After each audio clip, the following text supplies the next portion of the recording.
En este vídeo vamos a ver lo fácil que es cambiar los mandos originales de elevalunas del Toyota RAV4 por unos retroiluminados. Se venden en juego para las 4 puertas y también por separado.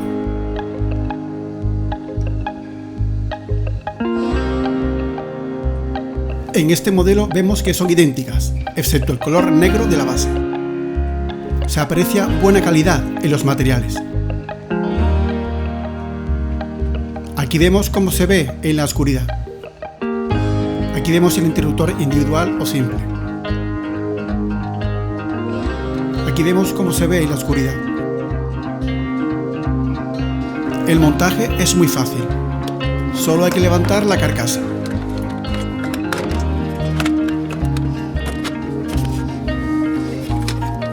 Quitamos el conector presionando el seguro lateral. Hay que tirar fuerte hacia afuera.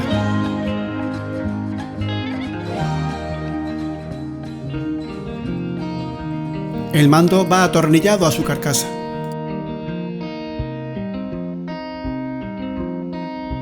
Quitamos y colocamos el nuevo.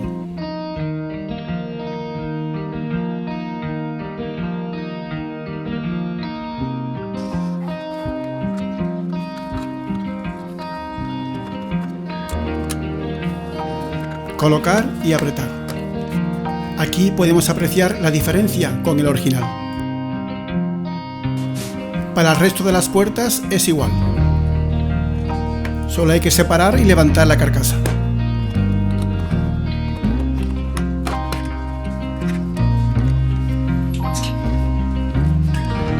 Presionamos y sacamos el conector.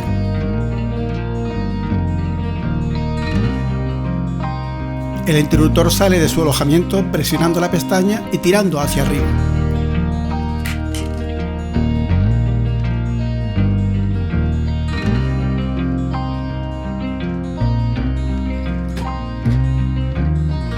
Colocamos el nuevo interruptor fácilmente.